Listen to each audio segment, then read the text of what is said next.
HGTV. Hello, welcome to our farm. Happy holidays. Yes, come on in. We'll show you around. Come on.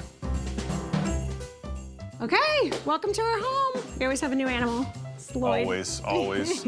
So we actually moved this house out here from downtown Bentonville. It was built in 1903. This house was going to be torn down, and we moved it out to this land that we had bought and created a life out here. All right. So this is like the family living room. Yeah, where we all hang out all the time. So in terms of holiday decor, I really just like to bring in natural elements. So we have just kind of starting from the painting to my nativity. I love bringing in brass. I have a lot of little brass reindeer that are so cute. Just really simple and calming in here. So let's go check out the tree. Come on. We are very particular about the tree. When we go find a tree in town, we want it to fill the room, just not go crazy. We're trying to stay away from the vacation tree where, it smacks up into the roof. Remember the year that the tree fell over like 20 times? It kept falling, but we kept putting it back up. Yeah. And then we also have real garland every year. And which also makes a big mess. See, it's always on the stairs. But I don't care because it makes me happy and it smells so good. And then these are the stockings. So there's 7 of them. We hang them on the staircase that Dave built and welded. I love my Turkish rugs. I love vintage rugs. So these are actually old rugs that are have been turned into stockings. All right, so then we have the kitchen. This is where life happens in our house. And I love the idea of the table being the central point of the kitchen. It's got marker stains, it's got scratches, it's got stories. Yes, that's the best. Yeah, has personality. Yeah. And then decor here, again, we keep it really minimal for Christmas. Bring in some fresh cuttings, candles.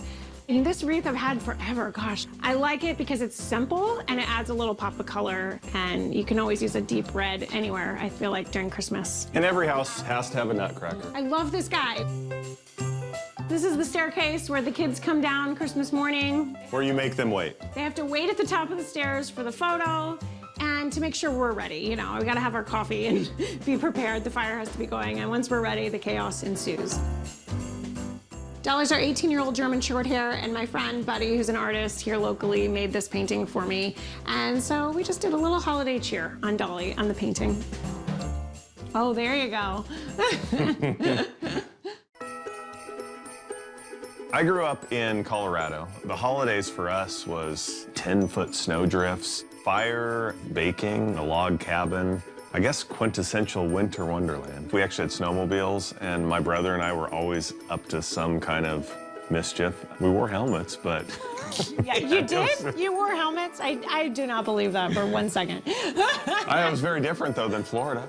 No, yeah, I grew up in Central Florida, so we did not have snow or fire. But my mom was all about traditions, and so we'd spend Christmas Eve with my grandma on my dad's side. We'd always look for Santa's sleigh in the sky, red light of Rudolph's nose. Christmas morning, my mom would not let us come down the stairs until she got her picture of us at the top of the stairs. Which we still have to do with our kids, and it drives them insane. Run down the stairs, open our gifts, then we'd go to my grandma on my mom's side for lunch that afternoon. So I got to experience a Christmas tradition at the Smith household called cheese gravy. Melt cheese singles and pour them over white bread. You also added a little bit of milk and just the right amount of pepper.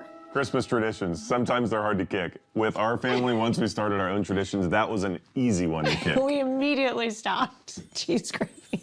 We always had a pile of our own presents. It was wrapped in our paper. We each had a different paper every year. Our family, we could read, and so we would just write a name on a name tag, and that works as well. So there's no right or wrong, it's just different. Maybe whoever buys and wraps the gifts gets to choose the way they do.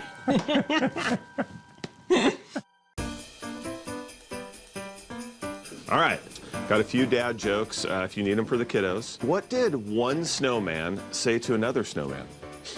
You smell carrots? That was good. That was good. What did the doctor say to the gingerbread man when he broke his leg? Try icing it. Try icing it. You get it? It's really strange when there's not someone here to laugh at your jokes, but it's okay. I got another one. What do you get when you combine a Christmas tree and an iPad? A pineapple. Yes. It's good, right? Yay, yay, come on.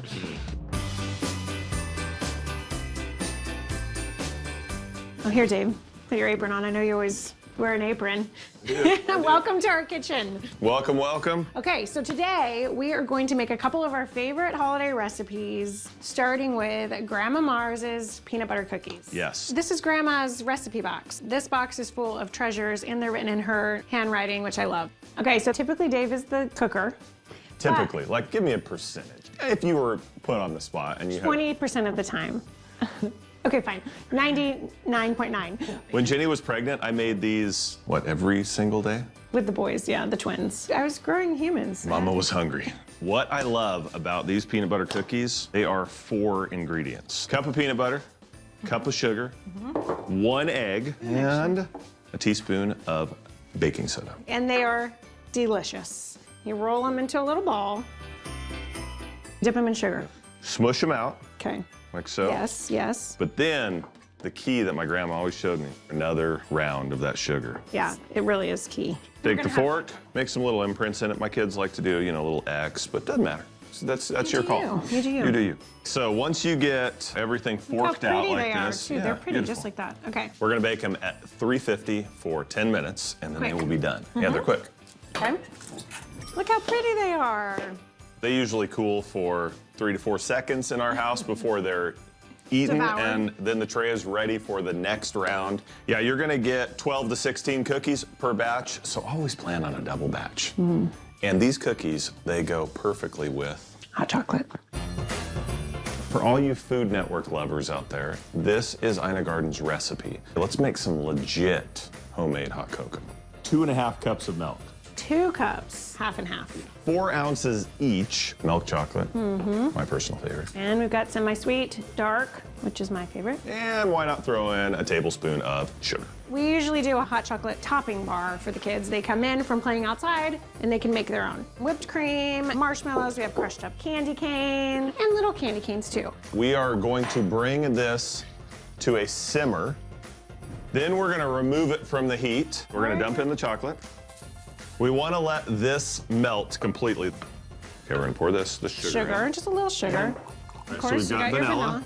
Last but not least, our most important ingredient that is going to really bring out the flavor of the chocolate, our instant coffee. Now we're gonna whisk her up.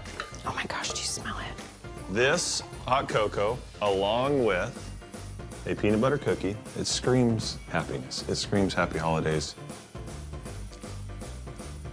Ina, It's delicious. it's delicious. Oh my gosh. You guys want some? What did Santa's sleigh have to pay for parking? I don't know. Nothing, it was on the house. That's a good one. Upon request, my mom delivered us some old Christmas VHS tapes. And my dad put the video camera up on the stand and just pushed record. And so we have hours and hours and hours of footage of us just opening gifts and things. At one time, Christmas '88 was on here, and I promise you it's gonna be gold. All right, let's see what we got. Oh, Did you gosh. guys ever rewatch these? No, I've never watched this in my entire life, ever. Oh, look there at Angie's, it the is. perm. Oh, look at that TV. Oh, there's our piano. Where are you at? Right in the middle? Right there. This is the house I grew up in. Is that shag carpet? Oh, yeah. Did you have a mullet? No, it's not a mullet, it's just a haircut. What's happening? Oh. Uh-oh, this is the big surprise Uh-oh, I moment. see a smile on your face, Jenny. Oh, we got a new bike. Look at that, big Christmas. Should we go to another Christmas? Sure, why not? Go to 92. Ooh. Oh, there's Steven. It's my brother. Holy all cow, our look at your gifts. presents. See, we all had our own pile, and it was all our separate paper. We were color coordinated, Dave. We decorated the tree together. We had a lot of tinsel. Did you have tinsel on your tree? Yeah, I think we did. Oh, look how happy he is. Look at that haircut. Look at his hair. Oh, look at me. I'm like, look. Headphones and a CD. Oh, a CD player's coming. Dad's behind the video camera. Oh, look, he's zooming in on Lori and Steven. Who's his favorite? Yeah, they're just ripping open as fast as they can. Oh, yeah, it's just chaos. We weren't really taking turns back then. I remember taking turns. Don't tell our kids, because that make them take turns. I think we probably have, like, maybe a couple days worth of video to go through, so thanks for joining us. You're welcome to stay. I have to, but I would move on if I were you. Okay, hit play. Let's see if I make it back on the screen. I doubt it. You know, Rudolph, he consistently gets A's in all of his classes. But however, in one class this semester, he missed the mark. He went down in history. That was good. I'm clapping for myself.